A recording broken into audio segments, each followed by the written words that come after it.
Hey, welcome to Unstoppable Agent. This is the place where real estate agents come to build their business, build their wealth, and build a life of impact and significance. Today's going to be a ton of fun. I'm just super excited to have Cricket Allen from Greenville, South Carolina with me. So Cricket, welcome. Thank you very much. I appreciate you asking me. This is fun. Yeah, this will be a lot of fun. I'm excited to hear more about you, but first, let's just celebrate. You won the Icon Award, which is the highest award that you've got to earn at EXP, and I did that back in May. So congratulations. Thank you very much. I appreciate it. Yeah. I think I would challenge you to use the word earn the Icon Award instead of win the Icon Award. It was a lot of work. It is a lot of work. That's earn is a much better word. And also earn, because there are a lot of financial rewards that go along with that. EXP is a company that has a cap, which means we have a place where we stop paying into the company and they give it all back to us in stock when we win that award. So you did earn a great financial incentive.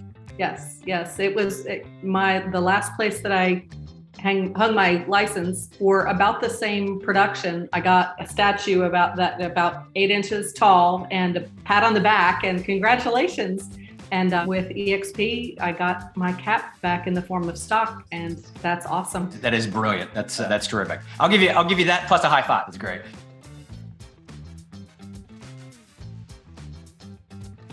So let's go back. Tell us your real estate story. How long you've been in business, a little bit about how you got started and how you got here. Okay. So non-traditional track. I was a physical therapist for 29 years. And back when I started physical therapy, I made the decision that I wanted to invest in real estate because I did not want to just rely on Social Security when I was 65 years old. Smart. 70 years old. And so my very first house, I bought a fixer-upper and my dad and I flipped it back when I was about 25, 26, and have a lot of stories. Like I remember taking down a wall of mirrors because back in the 70s that was popular, and I wanted it down, and he and I smashed it to take it down. And as it started to fall, my instinct when something's falling is to reach out and grab it. And he screamed, and I realized what I was doing. I was like, thankfully I didn't actually try to catch this glass. Oh, okay, good.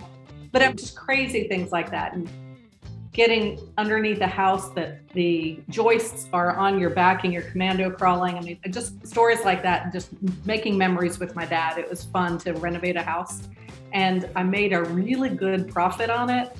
And it gave me that bug when I was 25, 26. And I've been flipping houses for years while I was a physical therapist.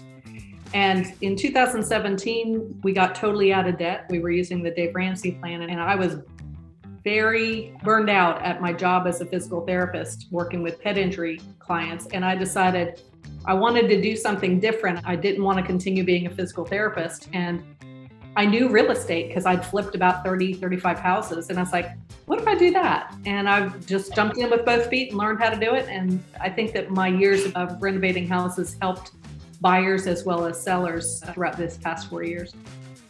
I bet. I mean, because you've seen so much. So then you're able to guide a client buying or selling through a situation. You've probably dealt with it personally. And so that's terrific. That's terrific. And I love that you got started so early. If you ask our kids, we've drilled it into your head. Hey, what's your first house called? Your first investment property. So you buy a house and then stay in it until you can afford to buy the next one and keep the one you've already got. If you can't afford to keep the one you've got, then you can't move yet. We grew up in the corporate world where you got a raise, you bought a bigger house. You got a raise, you bought a bigger house. Well, that doesn't do anything. It doesn't improve your quality of life. It just, you just have nicer things, and that doesn't do anything for you. Good job getting started early and sticking with it. Thank you. It also taught me about capital gains tax. Yeah. And my CPA at the time encouraged me not to sell my house to keep it as a rental. And then the next year when I got capital gains tax and I realized now I understand why he encouraged me not to do that. So I learned about a 1031 tax-deferred exchange. Yeah. And that's been really powerful. I've done that a few times in my cycle of owning houses, but we usually buy and hold. Recently, we've started buying, selling, but in a different vehicle. And I can talk about that too, but learned about mentioned. So talk about 1031 for a minute, because I don't think many folks in the audience won't know what that is and won't know maybe why you would do that. Sure. Okay. So 1031 comes from tax code page 1031 or form 1031. I don't know what it is, but it allows somebody who has a non-residential, if they're going to be getting capital gains, that instead of that you can get, it's called a like kind exchange, that if I sell a property, and I'm currently doing it right now, we're selling 2 properties in Tennessee. And as long as we have it's called an intermediary, and an attorney holds the money at closing. I don't get the money. I don't touch the money at closing. It goes to that intermediary. And then I have 45 days to find a replacement property, and 6 months from the day I close, 6 months to actually purchase it, to complete it. And if I do that and do it exactly the way they say that, if it's 46 days, if I don't identify what property I'm going to buy until day 46, I'm going to be paying capital gains. If it's 6 months and 1 day, I'm going to be paying capital gains. But if you do it the right way, 0 capital gains, 0 recapture of depreciation. So it's pretty sweet. And that's great. The reason why it's important is as you're building wealth, your net worth goes up. If you're depreciating a property every single year, what is actually in there goes down to nothing. And so if you sell it before you die, then you're going to be having to recapture all the depreciation. Whereas if I allow someone to inherit it, then it steps up the basis to what it's worth when I died.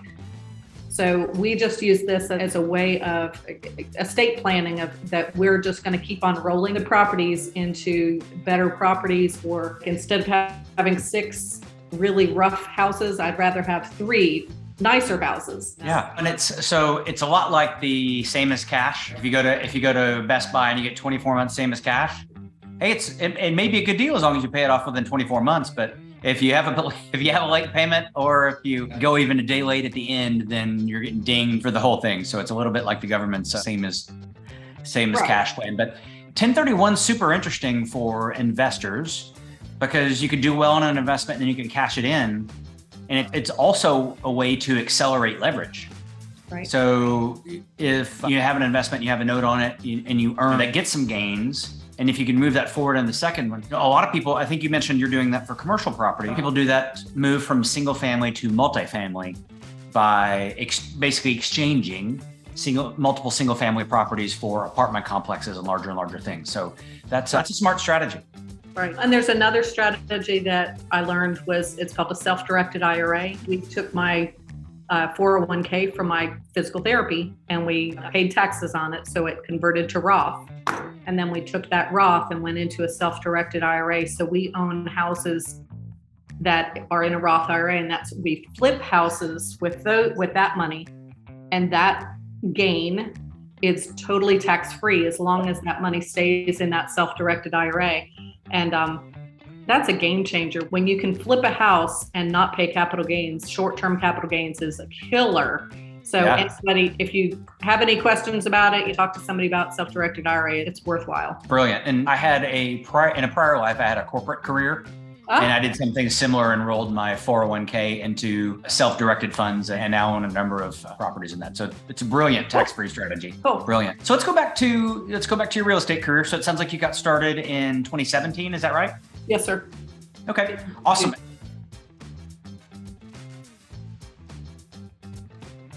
And then, so you didn't start at EXP, so you made a transition. What caused that? What caused me to start where I started, or what caused me to go to EXP? What caused you to make a switch? So I realized that a couple things. When I already was starting to wonder if this was a good fit, because I had moved to where it was 45 minutes away from the office, and I was not going in as often as I was. And when COVID hit and I started doing Zooms, at about the same time, I met someone on Facebook. Somehow we started talking about real estate, and she was from EXP.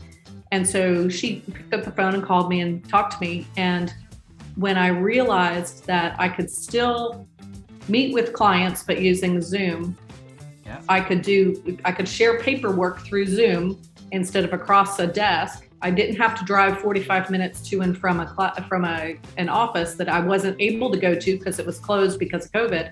Then I even started thinking, even if it weren't for COVID, I am paying for this building. I'm paying for the receptionist and for the team leader of this small market center, whereas EXP, we don't have those overhead costs. And so they're able to be generous to us, like the Icon Award, where I'm getting my cap back. I've always had about the same production, usually about 40 to 46 units a year, even from the beginning.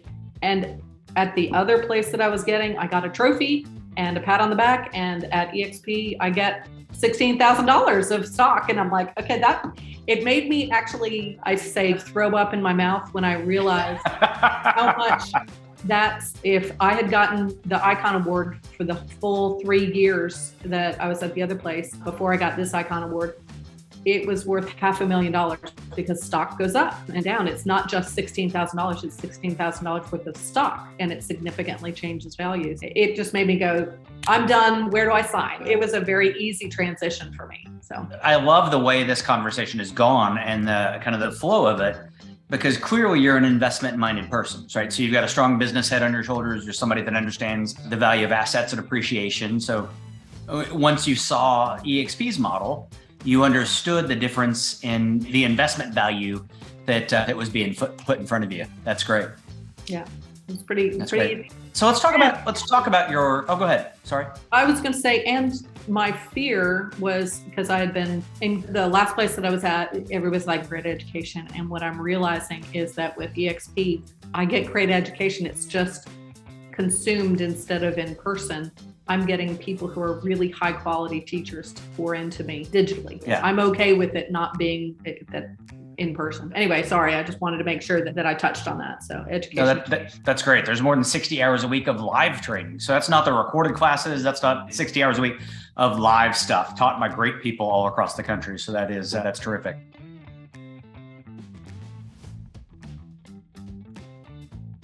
So let's talk about your business. Where do your clients come from? Where do your business come from? I get quite a few referrals. My husband's a financial advisor with Edward Jones, and anyone who has a financial advisor in their life, befriend them, because they know people who are going through a divorce or having to go into assisted living, or they have had a death in the family, whatever. Is that he's been great for encouraging me to talk to folks. Past client referrals are great. I also do things like I go out on a hot summer day with a rolling cart of ice water, like a big chest of ice with water, 50-cent water from Walmart, and give out waters on a hot summer day, or give out ice cream at the hospital on July the 4th, or cupcakes to the Little Debbie snack cakes to firefighters. Is that I want to be able to give back to folks that serve. I call them heroes. And I've had people say, that's just so nice. How much do I owe you? And I'm like, I just do this. I'm a real estate agent. I like to serve the community in this way, but I also like to serve, if you know of anybody who's looking to buy or sell a house, let me know. And that's led to an amazing number of clients. One other thing I do is door knock. I'm an in-person. I like to be able to meet people, and I've gotten some really good transactions from door knocking. So I love that. So one of the things I love about these interviews that I get to do is there are so many different ways to grow a thriving real estate business. Yeah. So it's 2022, and you just said the word door knock. So it's post-COVID, and you just said door knock. So it's still successful. People you can still make a personal connection with people and get business out of that. I love it. Yep. Even during COVID, door knocking doesn't have to actually be at a door, but door knocking to me is also, if I'm in line at a grocery store, or I met somebody, he was, like I said, being retired healthcare, and my husband's retired military. I wanted to give back to those that serve, I call them heroes. If I see somebody in a uniform and I'm at the gas station, I'll go up to them and say, thank you so much for your service. I appreciate what you do. You've really given a lot of your life to serve as a law enforcement. Let me know if I can ever help you. I give part of my commissions back to folks that are buying or selling a house with me. And I've given over $100,000 of my commission away in the past 4 years. People remember that, honoring them. And I'm saying thank you to them. And I'm saying I can save you $1,000. I used to give a different percent. I used to give a percentage, but now it's just $1,000 per transaction. It's just easier. Yeah. And I'll say, you wouldn't walk past $1,000 bill on the ground, would you? Let me serve you. Well, that's so generous. what a great thank you for the people that, like you said, that they've given us so much and keeping us safe, home and abroad. So that's terrific. Yeah. That's terrific.